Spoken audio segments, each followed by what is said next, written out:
اليوم راح نركز على موضوع مهم، وهو موضوع كيف تستخدموا العبارات والكلمات المرتبطة بالفلوس أو بأي شيء له علاقة بالمال. زاري يما كافلاتشو كجنزب قار بتغنانية ቃላትና ሐረጎች ያስኩላችሁ 21 ሐረጎችና ቃላት ናቸው። በጣም ጠቃሚ ነው። በተለይ ከገንዘብ ጋር በተገናኘ በዕለት ተዕለት ህይወታችሁ ልትጠቀሟቸው የሚችሏቸው ሐረጎችና ቃላት ናቸው። ዝግጁ ናችሁ? እንጀምር። መርሐባ ነቢል እባላለሁ። ይህ ስፒክ ቱ ሪች ነው።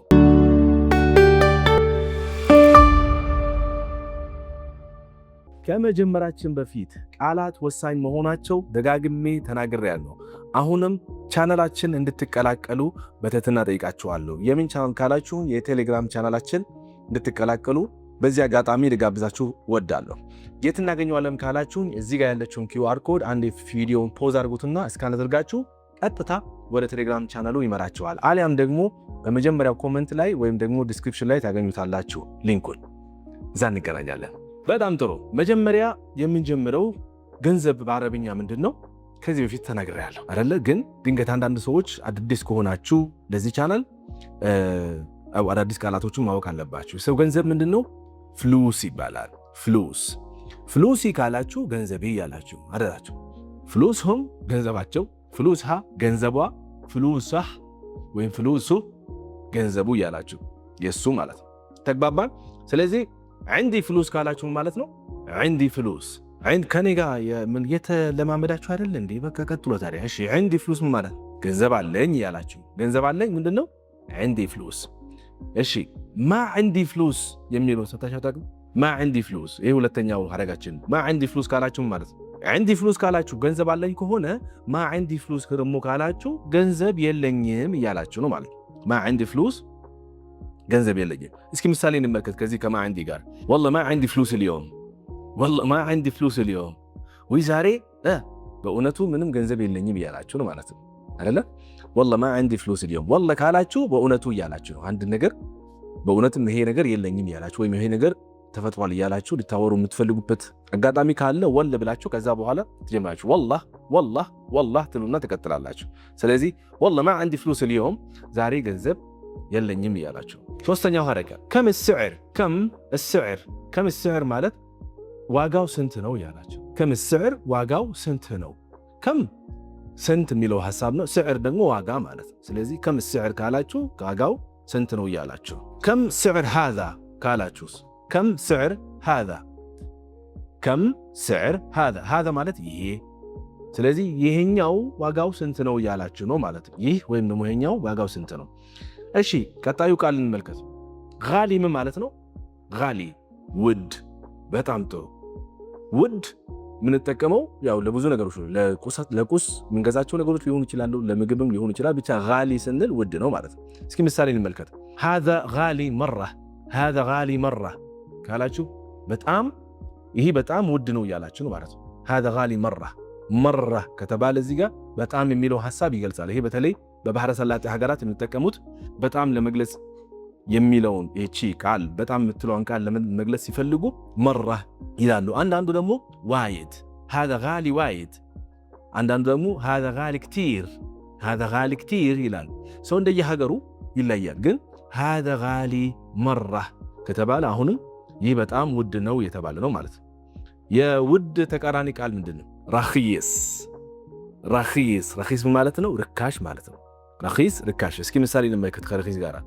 هذا رخيص ይሄ ርካሽ ነው ያላችሁ ማለት ነው። هذا رخيص هذا አትርሷት። እቺ ቃል በጣም ወሳኝ ናት፣ ጠቋሚ ቃል ስለሆነች ማለት ነው። هذا ለወንድ ስያሜ ያላቸው ነገሮች ላይ እንጠቀመዋለን። ለሴት ስያሜ ነገሮች ደግሞ هذه እንላለን። هذه አሁን ለምሳሌ ሰዎችን የምትጠቁሙ ከሆነ هذا እሱ ማለት የሰው ወንድ ነው የምትጠቁሙ ያላችሁት። هذه ሴት ይጠቁማችሁ ያላችሁት ማለት ነው። ለቁስም ለሰውም መጠቀም ትችላላችሁ። ስለዚህ هذا رخيص ካላችሁ ይሄ ርካሽ ነው ያላችሁ። እሺ እንቀጥል ወደ ስድስተኛው። عندك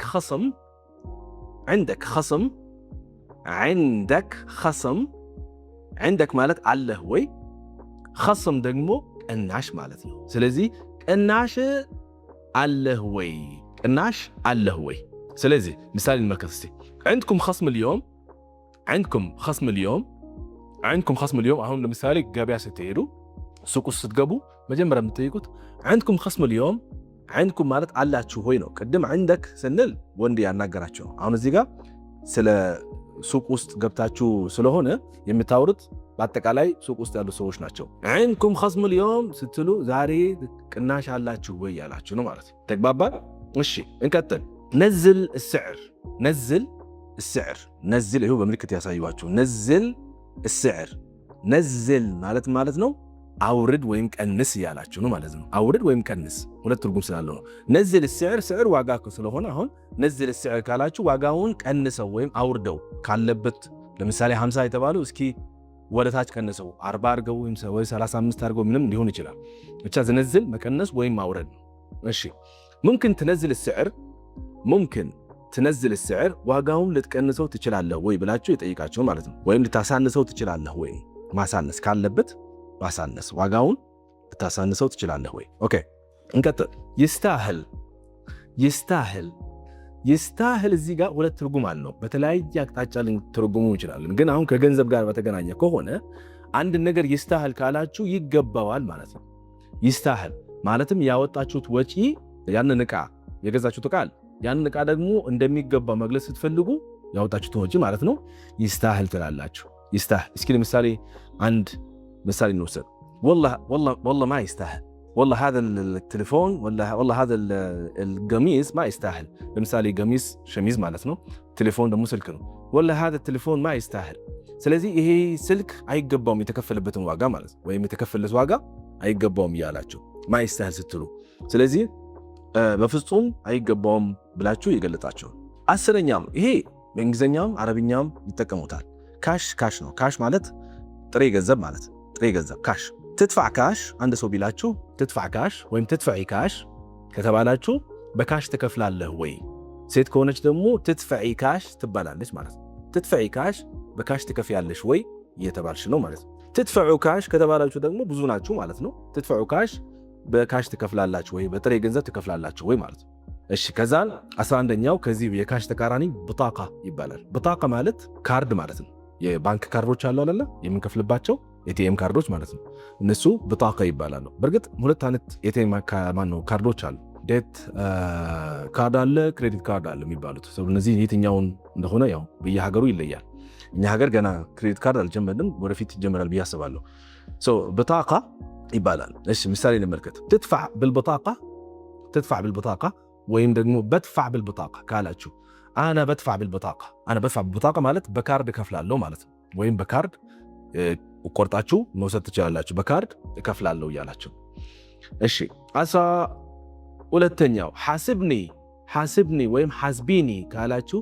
حاسبني ወይ حاسبيني ሐሳቡን ውሰድ ከኔ ማለት ነው እናንተ ተጠቀማችሁት ነገር አገልግሎትም ሊሆን ይችላል የገዛችሁትም ነገር ሊሆን ይችላል ያንን ነገር ከተጠቀማችሁ በኋላ አገልግሎቱን ለአገልግሎቱ ክፍያ ተፈጽሙ ነውና لو سمحت حاسبني ካላችሁ لو سمحت حاسبني ወይ لو سمحتي حاسبيني የተጠቀምኩትን ነገር እስኪ ገንዘባችሁ ውሰድ ወይም ቢል አምጡ ሂሳብ አምጡ እንደማለት ነው ስለዚህ ምን ይሆናል لو سمحت حاسبني ካላችሁ እስኪ እባክህን ሂሳቡን አምጣልኝ ወይ አምጪልኝ ነው እሺ መልስ ምንድነው በአረብኛ በዚህ አጋጣሚ ባጊ الباقي ካላችሁ መልሱን ያላችሁ ነው ማለት الباقي መልሱን ባጊ መልስ እሺ ምሳሌ እንውሰድ وين الباقي ካላችሁ وين الباقي اخوي لو سمحت وين الباقي ካላችሁ لو سمحت وين الباقي እባክህ አንዴ መልሱ የት አለ ያላችሁ ነው ማለት وين الباقي ስለዚህ ቀሪውን ገንዘብ የት አለ ነው ማለት ነው የቀረውን ገንዘብ ሂሳብ ከፍላችሁ የተመለሰላችሁ ገንዘብ ካለ እሺ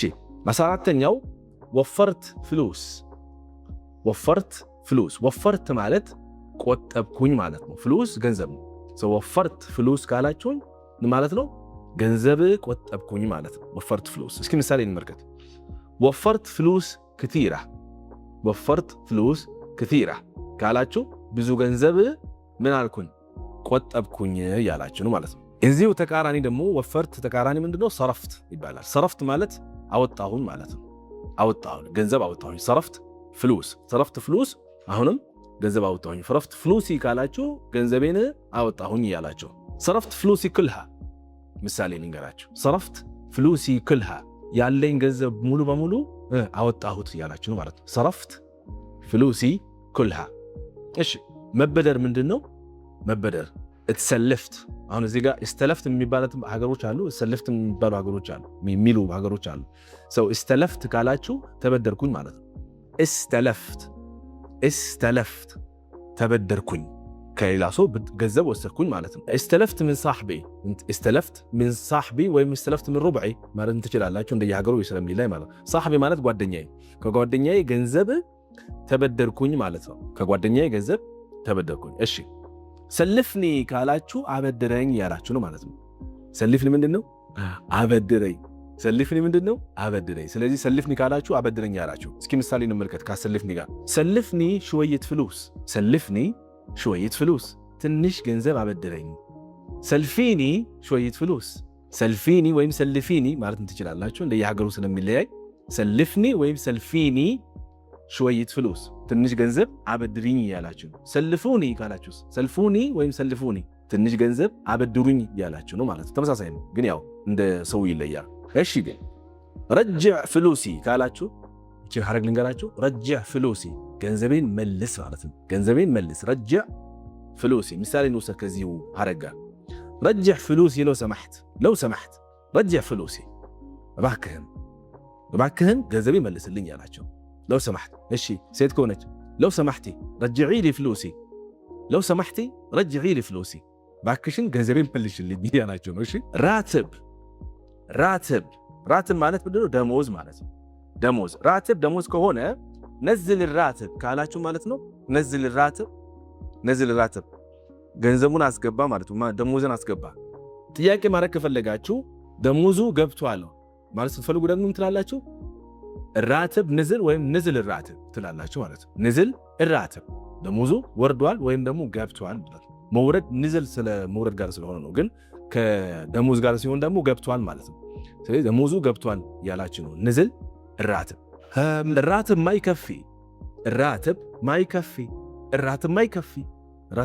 ማለት ነው። ደሞዙ አይበቃም ያላችሁ፣ ደሞዙ አይበቃም ወይ በቂ አይደለም ያላችሁ። ራትብ ማይከፊ ደሞዙ አይበቃም ወይ በቂ አይደለም። አነ ምፈልስ ካላችሁ ማለት ነው። እቺ መጨረሻ ያደርግናችሁ። አነ ምፈልስ ካላችሁ ችስታ ነኝ ወይም ቸሰትኩኝ፣ ምንም ገንዘብ የለኝም፣ ኪሴ ውስጥ ምንም አይነት ገንዘብ የለኝም ማለት ነው። አኽር ሸህር አነ ምፈልስ፣ አነ ኩል አኽር ሸህር ትላጊን ምፈልስ፣ ኩል አኽር ሸህር ትላጊን ምፈልስ፣ በየወሩ መጨረሻ ላይ ባዶ ነኝ። አነ አኽር ሸህር አነ ምፈልስ፣ ስለዚህ በወሩ መጨረሻ ገንዘብ የለኝም እያላችሁ ግን ባዶ እጄ ነው የሚቀረው ማለት ነው። ይህን ይመስላል እንግዲህ አረብኛ ከገንዘብ ጋር በተገናኘ የሚጠቅሟችሁ ሐረጎችና ቃላቶች አካፈልኳችሁ። በሚቀጥለው ቪዲዮ እስክንገናኝ ድረስ በቸር እንቆይ። ሰላማችሁ ይብዛልኝ።